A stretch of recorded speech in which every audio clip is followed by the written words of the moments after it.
The Falcons have lost their second game in a row, losing in Denver 38-6. I'm not going to shame anyone that feels like the appropriate reaction to this is fire Raheem Morris, bench Kirk Cousins, because you know what? When you lose 38-6 for a second straight loss, you are going to get and elicit strong responses. I'm not there, and I don't think 2 in a row and even this bad of a loss should bring that out, but I'm not going to shame you if you have that response because this was awful for Atlanta. On both sides of the football, I'm wondering right now, and I'll ask everyone to reply in the comment section, what was worse, the offense or the defense? I got to go with the defense because Bo Nix as a rookie made it look so easy. And I'm not trying to rookie shame because Bo Nix has played some really good football the last couple of weeks. He was the rookie of the week last week in the NFL. But, man, you let 4 touchdown passes come off the hand of a rookie quarterback, and it never looked like Atlanta's defense was even close to making a big play, right? Every single time they even had him in a 3rd and long, Denver converted with ease. And it was at one specific moment when I realized, oh, Atlanta's in for an ass kicking today. And it was the Broncos touchdown pass to Marvin Mims when they just kind of flicked it out to the side and a little wide receiver screen. And they did that on 3rd and long. And that's what they thought of the Falcons defense. Hey, on 3rd down, we don't even need to throw for the first down marker. We know that our guys are going to win their blocks, and your guys aren't going to make open field tackles. And sure enough, not once, but twice, Denver scored on 8, 9, 10, 12-yard, just little wide receiver pop passes outside, once to Marvin Mims, once to rookie Troy Franklin, because that's what Denver's coaching staff thought of the Falcons' ability to shed blockers and make an open field tackle. It was an embarrassing, and I mean that truly, embarrassing effort. Last week I used the word embarrassing to describe Atlanta's loss in New Orleans. That was embarrassing for just one player mostly, Younghoe Koo. This was embarrassing for everyone who was attached to the Falcons organization. Offensively, a disaster. So let's talk about Kirk Cousins and Michael Penix a little bit. I do not believe that this team is better off with Kirk Cousins on the bench. Has he played well the last 2 weeks? No, he has not. I'm not going to stand here and defend him. Did Michael Penix look good today? Low-key, and I don't think it's even that low-key. Yeah, I mean, he had 2 really nice passes. I mean, the first pass was a 20-yard gain to Ray McLeod. Second one was on the money to Casey Washington, who got injured on the play. A concussion. Hopefully he's all right. Speaking of injuries, Zach Harrison went down. We saw a couple of players go down for the Falcons. Kevin King went down early in the game. They came into the game banged up, so their bye week could not come at a better time, and that's this upcoming week, and then they come home and play the Chargers. But I don't think we're approaching quarterback controversy in Atlanta. I think we are a ways away from that, but Kirk Cousins definitely needs to come out of the bye with the version we saw in the first 6 weeks of the season.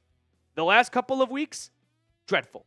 I mean, last week, I don't want to put it on Kirk Cousins because he put the team in position to be successful and his kicker missed 3 kicks. But he also had the ball twice at the end of the game to be a hero, and he threw an interception and turned it over on downs. So, not very hero-esque.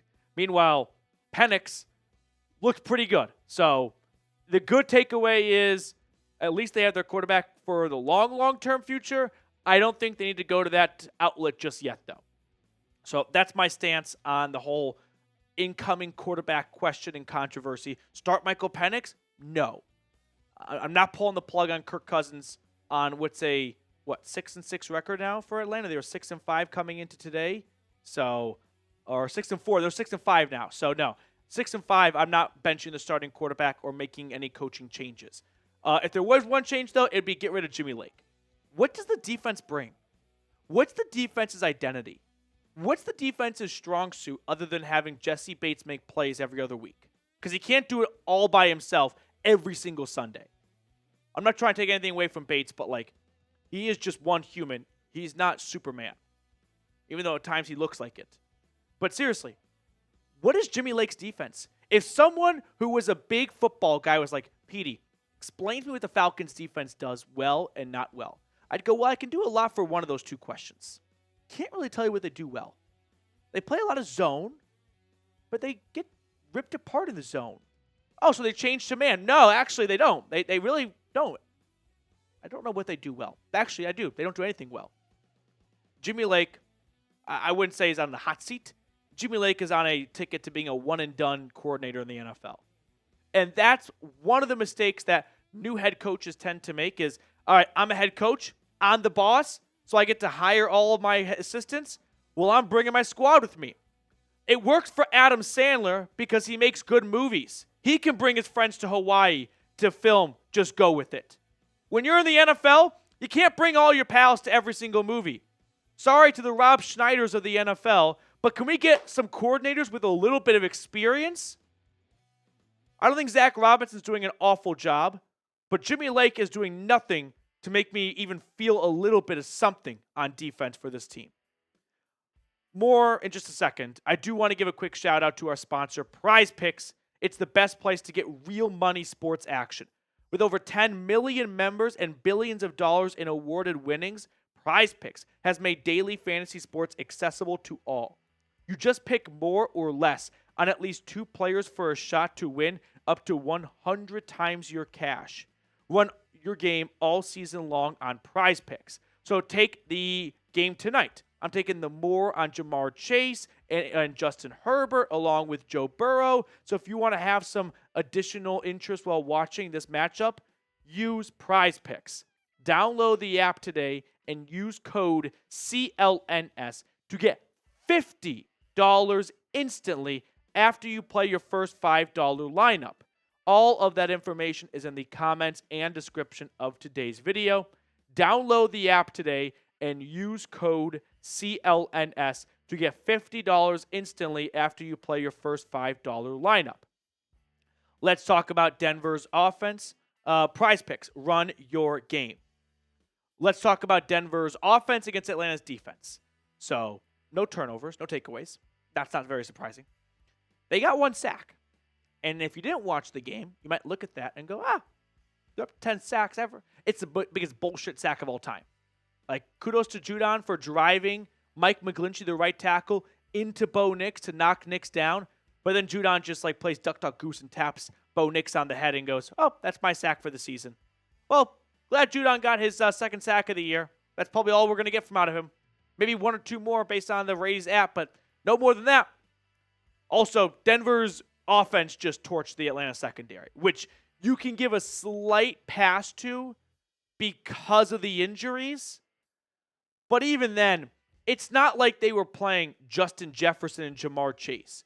No disrespect to the Broncos receiving core, and they've played well this year, but I don't feel like this is the matchup where you go, man, we really needed to be healthy at our DBs for Devon Vele and Little Jordan Humphrey.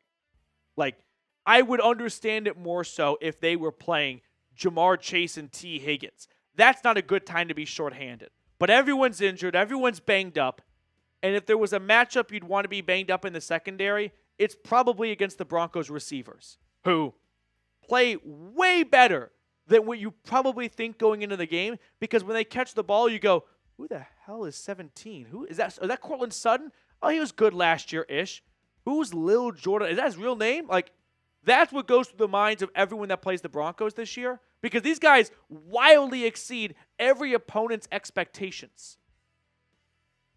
But Bo Nix is a rookie. This should, not piss you off as a defender. This should feel embarrassing to the core. You let someone who's been in this league since September just carve you apart for a bunch of DBs and players that have been here for years. When you get the opportunity to play a rookie, you look at that opportunity as just that, an opportunity to really pour it on. They go, all right, let's pin our ears back because I got a rookie who's not too experienced. I got a rookie who's going to make some dumb mistakes. Could not have been more true today. It was the opposite. Bo Nix was Atlanta's daddy. 307 yards, 4 touchdowns. He did not even have to play all 60 minutes to accumulate both career highs, by the way. 28 for 33. He was accurate. It was a RIP Pac-12 championship rematch at one point. Nix and Penix, but Bo Nix completely squashed Atlanta's defense. And there are issues on offense, but if there is one side of the ball, if I had two buttons, that looked weird. If I had two buttons and I could press one to fix that half of the football, I'd press the defensive side. Like, that has to be the first point of attack in the offseason when it comes to self-reporting and self-diagnosing what needs to change. Got to start with the defense because you're not going anywhere on defense if you give up 38 points. That's just not going to cut it. So, Falcons going to the bye week. We'll talk all about the changes I want to see them make probably tomorrow or Tuesday at the latest. 6-5, a lot of football left. They're still in a good spot to win the NFC South. They are 4-1 in the division. They swept the Buccaneers, so it's theirs, not just for the taking, but for the losing. And I'm still confident, but my confidence of them going from just being a playoff team to a playoff winning team, and that was my goal for them this year, and what I felt was attainable and realistic, it's going downhill. It's like Doge after I decided to not sell. Downhill. Appreciate everyone for tuning in, by the way. If you watched our watch party, thank you guys for your understanding of the unique situation. We're going to be back for more watch parties throughout the rest of the season, though, so make sure to subscribe. We also reached the big 30,000 subscribers. We better not lose any subs, though, and to reconquer that awesome milestone again. So make sure you hop aboard if you have not already, and I'll see you guys tomorrow.